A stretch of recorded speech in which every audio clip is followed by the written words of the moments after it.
मैं हूं मोइन शेख और आप देख रहे हैं मुमरा टाइम्स। तो दोस्तों चलते हैं आज की मुख्य खबर की ओर। मुर्दाबाद मुर्दाबाद जिंदाबाद मुर्दाबाद मुर्दाबाद मुर्दाबाद जिंदाबाद मुर्दाबाद हाय हाय हाय हाय जिंदाबाद हाय हाय।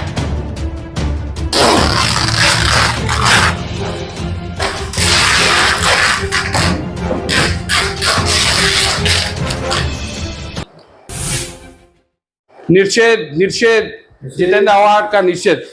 बाबा साहेब आम्बेडकर का जो फोटो फाड़ा है उसके लिए आज हम उनका निषेध कर रहे हैं। निषेध करने की वजह क्या है अनवर भाई? निषेध जो महाड़ के अंदर उन्होंने जो हरकत की है और उसके बाद में ताबड़तोड़ माफी, तो ये तो कोई बात नहीं हुई ना। गलती आदमी करे ताबड़तोड़ माफी मांग ले तो ये क्या माफी हो जाएंगी? इतने बड़े महामानव डॉक्टर बाबा साहब आम्बेडकर, इनकी तस्वीर फाड़ना तुम्हारे हाथ में क्या हो तुमको देखना चाहिए ना। क्या उठे सुटे कुछ भी करते, हमेशा हाईलाइट होने के लिए कुछ भी करना ये गलत है ना। किसकी फोटो है, क्या कर रहे हैं, वो जरा देखना चाहिए ना। वो मनुवादी का जो इन लोग बहिष्कार कर, मनुस्मृति का बहिष्कार करने हैं, तो उससे ज्यादा बड़ा बहिष्कार इन्होंने ये किया ना कि बाबा साहब आम्बेडकर का जो फोटो फाड़ के, बहुत बड़ा। बाबा साहब आम्बेडकर कोई छोटे बेटा नेता नहीं है, जो हमारे नेता नहीं है, वो भारत के नेता है।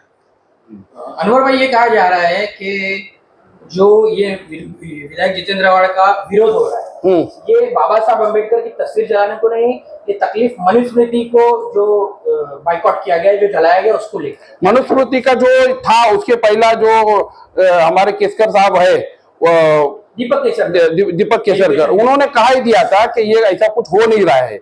तो जितेंद्र अवार्ड को क्या करना है, छोटे से छोटा कोई भी मुद्दा मिला उसके ऊपर बहिष्कार करना है और कैसा हाईलाइट करना है, ये सब करते हमेशा। अभी वो अगर मुद्दा विदेश करेंगे तो भी वो इधर आंदोलन करते, तो उनको ये अगर आंदोलनकारी है। बाकी जहां के आमदार है वहां का क्या कर रहे हैं उन लोग? वहां का कुछ विकास किए तो उन्होंने, बल्कि यहाँ का मुमरा का विनाश किया उन्होंने। और जितने रिजर्वेशन थे उसको भी उन्होंने अपने दोस्त बिल्डरों को खिला के मुमरा के लोगों के ऊपर जुल्म किया उन्होंने। अनवर, सोशल मीडिया पे अवार्ड साहब का एक वीडियो वायरल हो रहा है जिसमें ये कहते हुए पाया गया कि वो उनसे गलती हो गई है और जिसकी उन्होंने माफी भी मांगी है। उसके बावजूद भी आप लोग इतना विरोध प्रदर्शन उनके खिलाफ कर रहे हैं।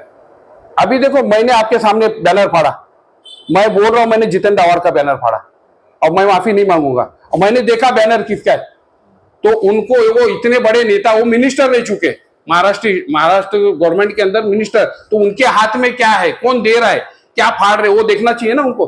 क्या ऐसे फाड़ देंगे कुछ भी? वो तो कह रहे हैं मैं खुद अम्बेडकरवादी हूँ और उनको एक पिता समान मानता हूँ। देखो, एक है ना कहावत, बहुत पुरानी कहावत है कि घर में अगर मैयत हो जाती है ना तो रोने वाले जो रहते ना वो सबसे बड़े दुश्मन होते।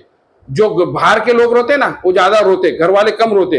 तो इनका भी वही है, ये अम्बेडकर का नाम ले लेके इन्होंने आज तक वोट लिए और जीते हैं और अम्बेडकर का नाम लेके मंत्री भी बने।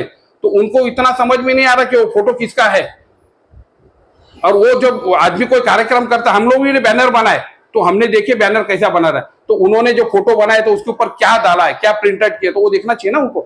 क्या उठे सुठे कुछ भी कर देने का? आप जो केवल निषेध ही करेंगे उनका, या उनके खिलाफ आप भी एफआईआर दर्ज करेंगे? नहीं, हमारे जो और भी नेता है वो, उनका प्रोसीजर चालू है और उसका रिजल्ट बहुत जल्द आ जाएगा। यानी कि माना जाए कि इस वक्त टारगेट सिर्फ विधायक जितेंद्र अवार्ड है। लोग कह रहे हैं बहाना मिल गया है और उस बहाने पे सियासत की जा रही है, क्या नहीं? जितेंद्र अवार्ड का देखो, आए तुम 6 महीने के अंदर देखो एक न कोई ना कोई तो मुद्दा उठाते हैं और विवादों में घिरना उनके लिए वो एक ये हो गया है, शौक हो गया है कि कहीं ना कहीं खबरों में आना चाहिए, उनका शौक हो गया है। हाँ, 7 जून को एक फिल्म रिलीज होने वाली है जिसका नाम है हम तो हमारे 12। ये फिल्म रिलीज होने से पहले विवादों में गिर गई है। ऐसा कहा जाता है कि ये फिल्म जो है मुस्लिम समाज के खिलाफ है। तो उस फिल्म को लेके आपका क्या कहना है? मैं आपको बोलता हूँ ये पहली पिक्चर नहीं है, ये ऐसे बहुत सी पिक्चर आई है। आप सल्लल्लाहु अलैहि वसल्लम के ऊपर भी पिक्चर बना है और अभी पिछले 5-6 साल के अंदर काफ़ी पिक्चर बन गए। तो ये जो पिक्चरें बना रहे हैं, मैं आपको बताता हूँ कि जैसे कि आज से 30-40 साल पहले पिक्चरें बन रही थी, देश के ऊपर बन रही थी, समाज जोड़ने के ऊपर बन रही थी, तो वो एक फिल्म इंडस्ट्री थी, वो अलग थी, वो जोड़ने का काम करती थी। मगर अभी ये जो फिल्म इंडस्ट्री है ये तोड़ने का काम कर रही है, आपस में झगड़े लगाने का काम कर रही है। और इनका मकसद सिर्फ एक है, पिक्चर बनाओ और पैसे कमाओ। उनका मैसेज आप तक पहुंचा, वो बना रहे हैं, पैसे कमा रहे हैं। आपका मैसेज उन तक कैसा पहुंचेगा? क्या लीगल एक्शन होगा? क्योंकि रोक नहीं तो टोक नहीं, रोकना बहुत जरूरी है।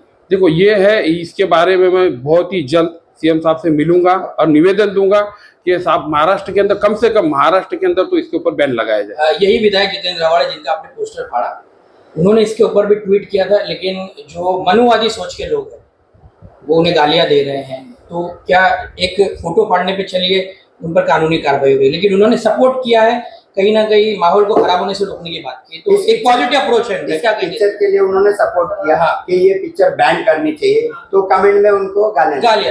नहीं देखो, कमेंट में भी मैं भी कुछ तो देता कहीं ना कहीं आवाज उठाते हैं, बोलते हैं, मुस्लिम समाज के लिए बोलते हैं, दलित समाज के लिए बोलते हैं। तो ये इतनी बड़ी गलती नहीं करनी चाहिए ना। ये जो गलती हुई ये अभी जानबूझ के हुई कि कैसे हुआ अभी वो उनको ही मालूम। उन्होंने माफी मांग ली, तो ऐसा नहीं होता है ना किसी का भी बैनर फाड़ देने का, पोस्टर फाड़ने का और फिर बोलने का कि नहीं मैं माफी चाहता हूँ, तो नहीं होता माफी ना ऐसा। मैं देखो आपको एक मैसेज देना चाहता हूँ कि डॉक्टर बाबा साहब अम्बेडकर ये सिर्फ दलितों के और हिंदुओं के नेता नहीं थे, ये भारत देश का संविधान लिखा था इन्होंने।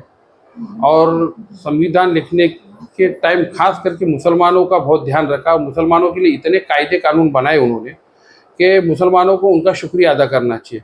और ख़ास करके मैं उनके लिए ही ये निषेध कर रहा हूँ कि बाबा साहब अम्बेडकर ने बहुत मुसलमानों के लिए बहुत अच्छे काम किए और मुसलमानों ने भी उनके लिए बहुत काम किए। जब मुंबई से वो इलेक्शन लड़े थे तो यहाँ पे उनको जीत नहीं मिली थी, फिर मुसलमानों ने उनको कलकत्ता या पश्चिम बंगाल से उनको जिता के दिया था और तब जाके वो कानून मंत्री बने थे। तो उनके भी मुसलमानों के ऊपर बहुत से एहसान है और मुसलमानों ने भी उनको जिता के दिया था, वो भी एक रिकॉर्ड था और वो इतिहास लिखा गया। Thank you. तो दोस्तों ये थी हमारी आज की खबर। इसी तरह की खबरों से अपडेट रहने के लिए देखते रहिए मुमरा टाइम्स। और हाँ दोस्तों, आप हमारी वीडियो को लाइक और शेयर जरूर कीजिए और साथ ही साथ आप हमारे चैनल मुमरा टाइम्स को सब्सक्राइब भी कीजिए। तो दोस्तों फिर मिलते हैं एक नई खबर के साथ, तब तक अपना ख्याल रखें, सुरक्षित रहे। जय हिंद, अल्लाह हाफिज।